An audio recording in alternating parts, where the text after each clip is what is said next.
Dhallywood queen Apu বিশ্বাসের বিয়ে হয়ে গেছে সিঙ্গাপুরে।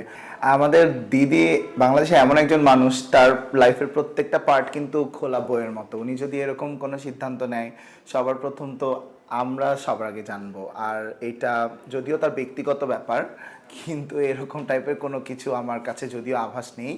এবং আমি জাস্ট একটা কথাই বলতে চাই, আপনি ইন্টারভিউটা দেখেছেন কি না জানি না, ইন্টারভিউটা আমি পুরোটা দেখেছি। সেখানে আমার কাছে রং মনে হয়েছে উপস্থাপিকা বা যেই চ্যানেল থেকে প্রোগ্রামটা প্রচার করা হয়েছে তাদেরকে আমার রং মনে হয়েছে। কারণ এই ধরনের একটা প্রশ্ন একজন সেলিব্রিটিকে নিয়ে করা একদমই উচিত না।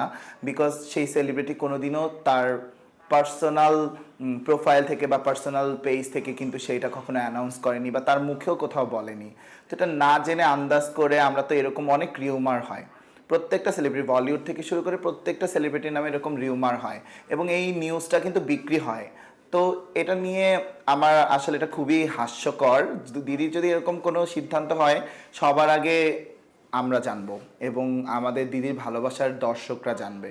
কারণ এটা অনেক বড় একটা সিদ্ধান্ত। ঢালিউড কুইন কিন্তু সকলের আপামর মানুষের ঢালিউড কুইন। তো ওনার যে কোনো সিদ্ধান্ত উনি একা যদিও নেয়ার ওনার ব্যক্তিগত ব্যাপার, বাট এটা পাবলিকলি যতক্ষণ না আসে ওটা নিয়ে আমরা আসলে কথা বলাটা কারোরই রাইট নাই। আর একটা কথা যেটা বলতে চাই, যাকে প্রশ্ন করা হয়েছে ওই ভদ্রলোকের সাথে দিদির কিন্তু গত 2.5 বছর ধরে কোনো রকম যোগাযোগই নেই। তো উনি এটা সম্পর্কে কি করে জানবে বা কীভাবেই বা উনি কোন কথার ভিত্তিতে এটার উত্তর দেবে? যদিও উনি খুবই নর্মালি কথাটা বলেছে, উনি শুভকামনা জানিয়েছে, যদি হলে ভালো, না হলেও ভালো এটা বলেছে, উনি কিন্তু নেগেটিভ কিছু বলেনি। কিন্তু এই টপিকটাকে নিয়ে এখন প্রত্যেকটা চ্যানেল মেইন ক্যাপশনে এটা দিচ্ছে যে ঢালিউড কুইন অপু বিশ্বাসের বিয়ে হয়ে গেছে সিঙ্গাপুরে। বাট সিঙ্গাপুরে উনি সবসময় মানে যাচ্ছেন, তার মানে যে উনি বিয়ের জন্য যাচ্ছেন। আপনাদের জানা উচিত ওখানে আমাদের ছোট্ট বাবু যে আব্রাম, তার পড়াশোনার জন্য কিন্তু দিদি অস্ট্রেলিয়া, সিঙ্গাপুর এবং আমেরিকাতে চেষ্টা চালাচ্ছে যে কোনো একটা ভালো স্কুলে অ্যাডমিশনের জন্য। তো এটার জন্য কিন্তু ওনার অনেকবার যাওয়া আসা করা লাগে এবং সেটার জন্য কিন্তু ওনার অবশ্যই শাকিব খান ভাইয়ার থ্রুতে ওনার যেতে হয়। কারণ বাচ্চাটা তো ওনার একার না, দুইজনের পারমিশন। এরকমও হয়েছে, আমি দেখেছি যে ওই বাসা থেকে দিদির জন্য ভাইয়ার ক্রেডিট কার্ড পাঠিয়ে দেওয়া হয়েছে। কখনো টাকা পয়সার যেই লেনদেনটা, ওইটা যেহেতু ভাইয়ার বড় বাচ্চা, এটা তো সবচেয়ে বেশি ইম্পর্ট্যান্ট। তো সেখানে ফিনান্সিয়াল সাপোর্টটা কিন্তু উনি 100 দেয় বাচ্চার জন্য। তো উনি যদি এখানে বিবাহ সূত্রে বা বিবাহের কাজেই যেত, তাহলে কি এই ধরনের ব্যাপারগুলো এখানে আসতো? যদিও দিদির এই ব্যাপারটা আমি উইদাউট হার পারমিশন আমি আপনাদেরকে বলে দিলাম, বাট এটা কিন্তু জানা উচিত যে যখনই দিদি দেশের বাইরে যায়, তার বাচ্চাকে নিয়ে বা তার শুধু তো একা যায় না, তার বাচ্চা যায়, তার অ্যাসিস্ট্যান্ট যায়, ন্যানি যায়। তো এগুলো মিলে যখন যায়, এই টাকাটা কিন্তু দিদি একলা বিয়ার করে না, পাশাপাশি কিন্তু শাকিব খান ভাইয়ার একটা বিশাল অঙ্কের সাপোর্ট থাকে। তো এখানে আপনারা নিজেরাই সব ঠিক করে দিচ্ছেন। দর্শকরা এমন এমন নিউজ দেখি যে কেউ কেউ কমেন্ট বক্সে লিখেছেন যে ওনার উচিত এবার শাকিব খানের পিছু ছাড়া, উনি একটা নতুন লাইফে যাচ্ছে, ওনার জন্য শুভকামনা। বাট আপনি একটা মানুষ কি করবে তার ব্যক্তিগত জীবনে, একজন নায়িকা তার ব্যক্তিগত জীবনে কি করবে, এটা কি আমরা ঠিক করে দিব? এটা আমরা তাকে শুভকামনা জানাতে পারি, বাট উনি আদৌ শাকিব খানের পিছনে থাকবেন নাকি উনি ওনার পাশে থাকবেন বা উনি অন্য বিয়ে করবেন কিনা, এটা ওটা একান্তই তার ব্যক্তিগত ব্যাপার। এটাতে আমরা একদমই কথা বলতে পারি না। আর আমি কিন্তু অপু বিশ্বাস দিদি ছাড়াও আরও অনেক আর্টিস্টদের সাথে কাজ করেছি, এমনকি বুবলি আপুর সাথেও আমি কাজ করেছি। আপনি কখনো দেখবেন না যে আমার ইন্টারভিউগুলো অত ভাইরাল হয় না, বিকজ আমি ওদেরকে নিয়ে একদমই নেগেটিভ কথা বলতে পছন্দ করি না। বিকজ আমি ওনাদের স্টাইলিস্ট কোরিওগ্রাফার, আমি ওনাদের ঘরের মা বোন না। একটা মা বাবাও রাইট রাখে না তার সন্তানকে নিয়ে পাবলিকলি বাজে কথা বলার বা ইঙ্গিতপূর্ণ কথা বলার। এটা যারাই বলেন তাদের উচিত এই জিনিসটা ইগনোর করা।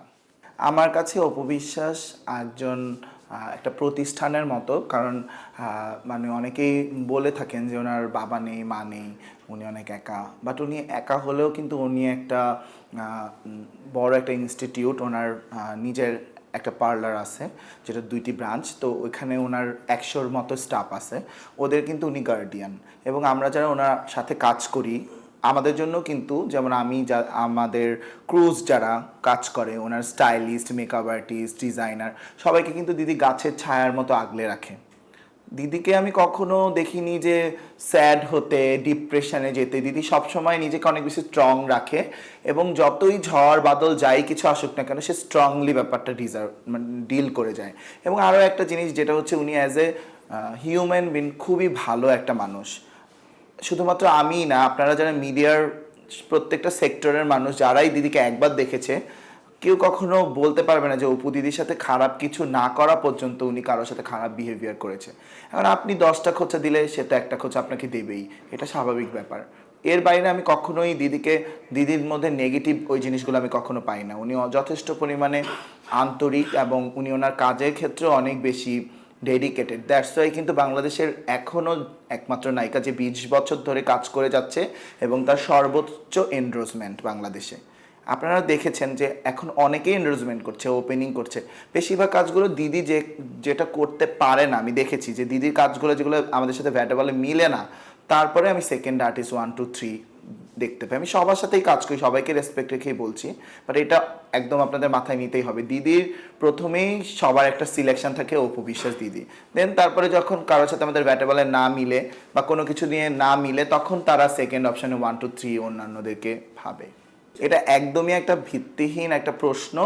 আর এই টাইপের ক্যাপশন দিয়ে যেই সমস্ত বড় বড় চ্যানেলগুলো নিউজ করছেন তাদের কাছে আমি আন্তরিকভাবে রিকোয়েস্ট করব, একটা আর্টিস্টের তরফ থেকে আপনারা তার মুখ থেকে না শুনে, বা আপনারা কি কেউ দেখেছেন যে সিঙ্গাপুরে উনি বিয়ে করেছে? একদমই না, আমরাও কিন্তু কেউ দেখিনি। এবং সিঙ্গাপুরে উনি ওনার বাচ্চার থ্রুতে বেশ কয়েকবার গিয়েছেন এবং ওনার ভবিষ্যতেও যাওয়া হতে পারে, কারণ যেহেতু উনি এখানে বাচ্চাকে স্কুলিংয়ের একটা প্ল্যানিং চলছে এবং এটা কিন্তু অফিসিয়ালি ওনার হাজব্যান্ড বা আবরামের বাবা এবং দিদি দুইজন মিলে কিন্তু ওরা ডিসিশনটা নিয়েছে, এটা কিন্তু একার সিদ্ধান্ত না। তো এখন একজন আর্টিস্ট যদি এখন উনি রেগুলার ইন্ডিয়া যায়, ইন্ডিয়াতে আপনি বিয়ে দিয়ে দিতে পারেন, রেগুলার আমেরিকা গেলে আমেরিকাতে বিয়ে দিয়ে দিতে পারেন, এটা আসলে আমাদের মন গড়া কথা। উনি যদি এরকম কোনো সিদ্ধান্ত নেয় উনি সবার আগে ওনার নিজের জায়গাটা ক্লিয়ার করবে, কারণ উনি একজন সুপারস্টার। উনি তো চাইলেই যে কোনো কিছু হুটহাট করে সিদ্ধান্ত নিতে পারেন, এটা কিন্তু নর্মাল কোনো আর্টিস্ট না যে মন চাইলো অনেক কিছু করে ফেললো। ওনার কিন্তু দর্শকের কাছে একটা জবাবদিহিতার জায়গা আছে। উনি যতদিন কাজ করবে উনি এটা মেনটেন করবে। দেন উনি, এটা আমি দিদির মুখ থেকেই শুনেছি যে আমি যত বছর টানা কাজ করে যাব তত বছরই আমি আমার জিনিসগুলো মেনটেন করব।